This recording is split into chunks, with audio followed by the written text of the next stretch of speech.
Very good morning, all of you. Welcome you all on our YouTube channel, The Learning with Fun. I am Dr. Manju Taksha.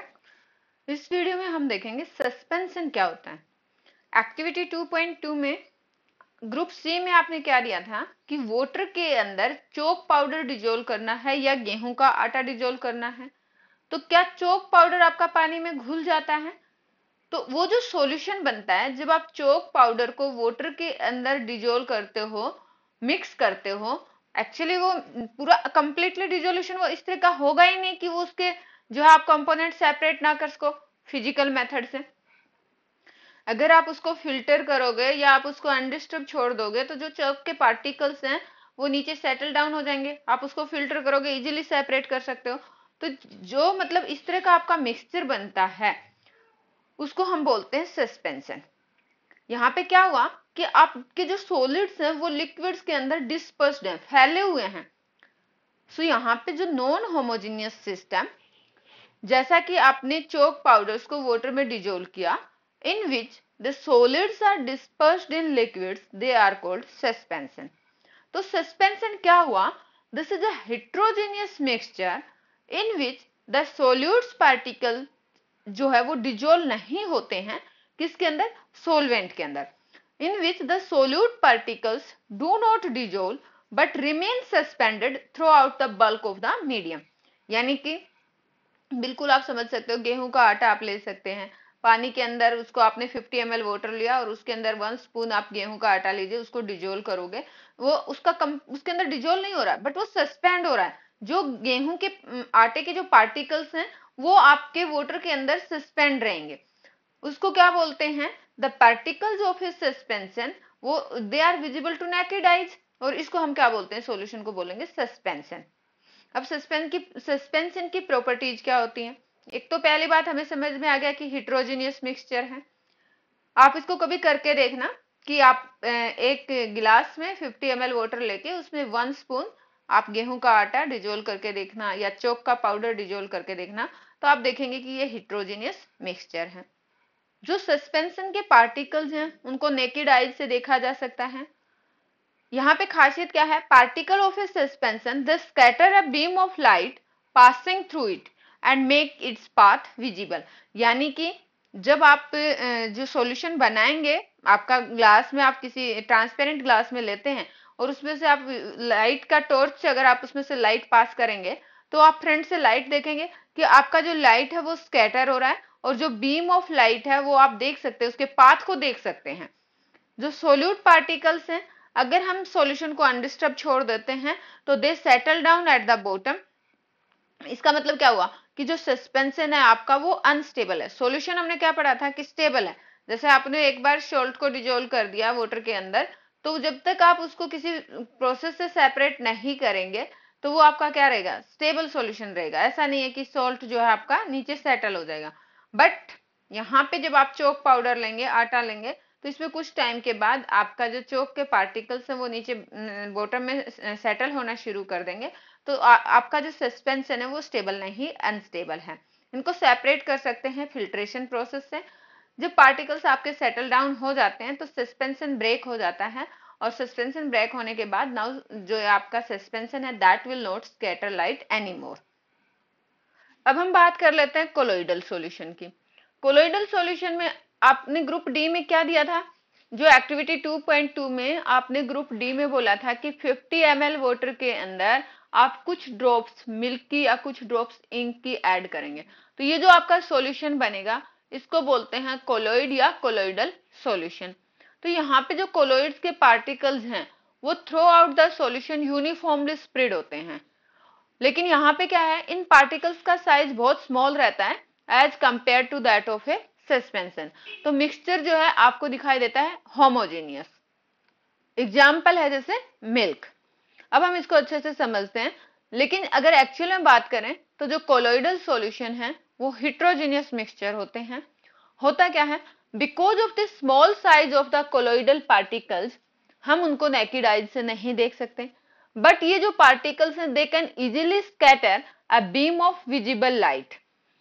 अब यहाँ पे जो scattering of a beam of light, इसको हम क्या बोलते हैं? Tyndall effect. ये जो साइंटिस्ट हैं उन्होंने, उनका नाम टिंडल था, उन्होंने अपने नाम, जिन्होंने ये इफेक्ट जो है डिस्कवर किया था, उनके नाम के बेसिस पे ही इस इफेक्ट को नाम दिया है टिंडल इफेक्ट। तो टिंडल इफेक्ट क्या है? किसी सॉल्यूशन में से जो बीम ऑफ लाइट का स्कैटर हो जाना टिंडल इफेक्ट कहलाता है। Tyndall effect can also be observed when a fine beam of light enters a room through a small hole. कभी देखा हो पुराने घरों में, अगर आप देखोगे कि कहीं एक छोटा सा, अगर आपने रूम का दरवाजा बंद कर लिया है और उसमें कोई छोटा सा होल है, तो लाइट उसमें से पास होगी, तो आप उस लाइट के पाथ को देख सकते हो। ऐसा क्यों? क्योंकि वहां पे लाइट की स्कैटरिंग हो रही है, और वहां पे स्कैटर कौन कर रहा है? एयर के पार्टिकल्स। एयर में आपकी डस्ट हो सकती है, स्मोक हो सकते हैं, तो ये जो डस्ट और स्मोक पार्टिकल्स हैं, ये लाइट को स्कैटर कर सकते हैं, और वहां पे आप जो पाथ ऑफ लाइट है उसको क्लियरली देख सकते हैं। तो Tyndall effect can also be observed when a fine beam of light enter a room through a small hole. This happened due to scattering of light by the particles of the dust and smoke present in the air. यहाँ पे आप ये देखिए, ये figure 2.3 में आपका क्या दिखा रखा है? ये तो है आपका कॉपर सल्फेट सॉल्यूशन, जो हमने बताया हमारा सॉल्यूशन बन गया, और यहाँ पे जो सोल्यूट और सोलवेंट के पार्टिकल्स हैं वो कंप्लीटली डिजोल्व हो गए सोल्यूट के अंदर सोलवेंट के पार्टिकल, ये आपका बन गया सॉल्यूशन। दूसरा है आपका mixture of water and milk. अब यहां से आप लाइट पास कर रहे हैं, टॉर्च से लाइट पास कर रहे हैं, तो क्या इस सॉल्यूशन में आपको लाइट का पाथ दिखाई दे रहा है? नहीं दे रहा। बट जो आपका वाटर और मिल्क का सॉल्यूशन है उसमें से आप लाइट के पाथ को देख सकते हो। तो जहां पे आप स्कैटरिंग ऑफ लाइट देख सकते हो वो है आपका टिंडल इफेक्ट। तो यहाँ पे टिंडल इफेक्ट, आप यहाँ पे जो वाटर और मिल्क का मिक्सचर है वहां पे आप टिंडल इफेक्ट को देख सकते हैं, लेकिन ए वाले बीकर में जो आपका कॉपर सल्फेट सॉल्यूशन है उसमें टिंडल इफेक्ट नहीं है। और बताइए टिंडल इफेक्ट को कहां ऑब्जर्व किया जा सकता है? Tyndall effect can be observed when sunlight passes through the canopy of A dense forest. बहुत सारे पेड़ हो, इवन फॉरेस्ट में भी जाने की जरूरत नहीं है। अगर आपकी कोई एक ऐसी रोड है जिसमें दोनों तरफ बहुत ज्यादा पेड़ लगे हुए हैं, तब जब उसमें से सनलाइट पास होगी तो आप देख सकते हैं, you can observe the path of the light. अगर फॉरेस्ट में बात करें तो mist contains tiny droplets of the water, क्योंकि जो वाटर के जो छोटे छोटे ड्रॉपलेट्स प्रेजेंट होते हैं उनकी वजह से वो क्या करेंगे? वो लाइट को स्कैटर करेंगे, which act as the particles of the colloids dispersed in the air. तो यहाँ पे आपके कौन से पार्टिकल्स हुए? कोलॉइड पार्टिकल्स कौन से हुए? जो स्मॉल वाटर ड्रॉपलेट्स एयर में प्रेजेंट हैं। तो ये हुआ आपका टिंडल इफेक्ट के बारे में। अब हम बात कर लेते हैं कोलॉइड्स के बारे में। हम बात कर रहे थे तो कोलॉइड्स की प्रॉपर्टीज क्या होती हैं? तो जैसा कि आपका सस्पेंशन हेट्रोजीनियस मिक्सचर है, कोलोइड भी आपका हेट्रोजीनियस मिक्सचर है। अगर पार्टिकल्स के साइज की बात करें तो यहाँ पे जो पार्टिकल का साइज है वो बहुत ही छोटा होता है, और इंडिविजुअली इनको नेकेड आइज से नहीं देखा जा सकता। Colloids are big enough to scatter a beam of light. Although उनका साइज हमने बताया छोटा होता है, बट स्टिल वो जो बीम ऑफ लाइट है उसको स्कैटर करेंगे। अगर उसमें से कोई बीम पास हो रही है लाइट की तो उसको स्कैटर करेंगे और उसके पाथ को विजिबल बनाते हैं, यानी कि कोलॉइड्स में टिंडल इफेक्ट अपीयर होता है। दे do not settle down when left undisturbed. अब जैसे सस्पेंशन में आपने क्या देखा था, आप सॉल्यूशन को अनडिस्टर्ब छोड़ दोगे तो चौक पाउडर आपका वाटर के अंदर आपने मिक्स किया तो कुछ टाइम बाद आपके चौक का जो पाउडर है वो नीचे सेटल हो जाएगा। बट जब आप मिल्क और वाटर को मिक्स कर देते हैं तो यहाँ पे जो मिल्क के फैट के पार्टिकल्स हैं वो नीचे सेटल डाउन नहीं होते हैं। They do not settle down when left undisturbed. इसका मतलब कोलॉइड क्या हुए? They are quite stable. Next हम बात करते हैं प्रोसेस ऑफ फिल्ट्रेशन की। तो यहाँ पे आप क्या दूध और पानी को अगर फिल्ट्रेशन प्रोसेस से सेपरेट करेंगे तो क्या कर पाओगे? जी नहीं कर पाओगे। लेकिन अगर आपने चॉक पाउडर को वाटर के साथ मिक्स किया तो आप उसको कुछ टाइम के बाद रख दोगे तो आप फिल्टर करेंगे तो आप सेपरेट कर पाओगे, क्योंकि जो आपका चॉक पाउडर है वो फिल्टर पेपर के ऊपर रह जाएगा और नीचे वाटर आपका नीचे निकल जाएगा। लेकिन जो कोलॉइड्स हैं उनको आप सेपरेट नहीं कर सकते from the mixture by the process of filtration.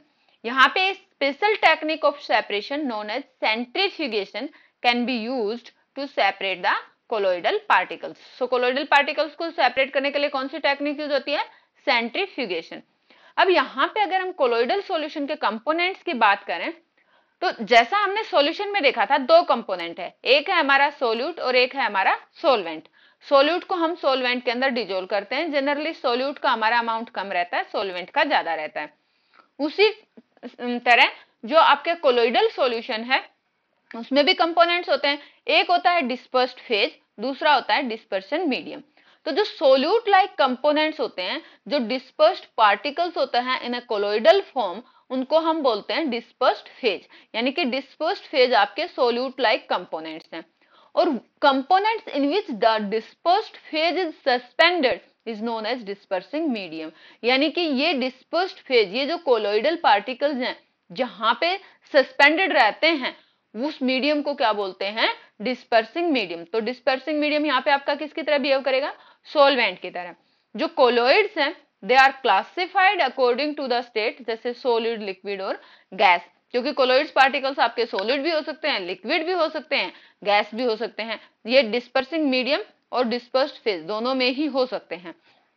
तो यहाँ पे टेबल 2.1 में कुछ एग्जाम्पल्स दिए हैं, वो हम देख लेते हैं।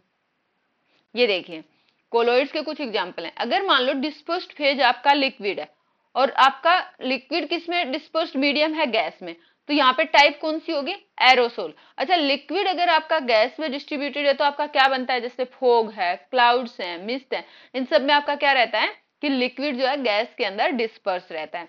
सेकेंड एग्जाम्पल लेते हैं सोलिड इन गैस।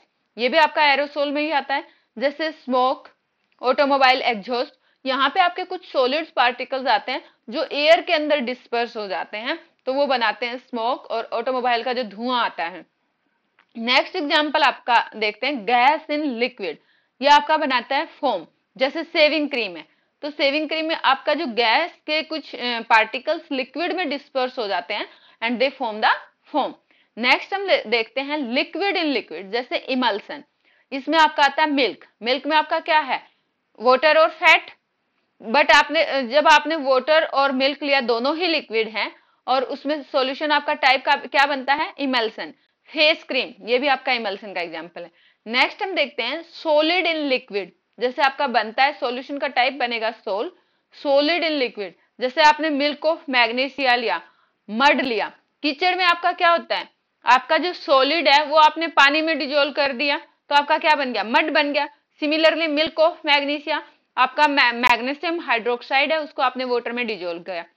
नेक्स्ट एग्जांपल देखते हैं गैस इन सॉलिड, जो कि अगेन आपका फोम बनाता है। इसमें आप फोम देखेंगे, रबर, स्पंज, ये सारे आपके क्या हैं? Gas in solid. क्योंकि जब आप स्पंज को देखते हैं, कंप्रेस करते हैं, तो जो स्पंज में जो बहुत सारे जो स्पंज के पार्टिकल्स के बीच में बहुत सारा वैक्यूम होलो स्पेस रहता है और उसके अंदर गैस फिल हो जाती है। तो जब आप उसको कंप्रेस करते हो तो गैस बाहर आ जाती है और कंप्रेस हो जाता है। तो फोम जो है आपका एग्जांपल है gas in solid. Rubber, sponge, foam, ये सारे इसके एग्जांपल हैं। नेक्स्ट अगर हम बात करें लिक्विड इन सॉलिड, तो ये जेल बनाता है, जैसे जेली। जेली में जैसे आपका क्या है कि सॉलिड के अंदर लिक्विड डिस्पर्स होता है। चीज, बटर, इन सब में आपका क्या होता है कि सॉलिड के अंदर लिक्विड रहता है।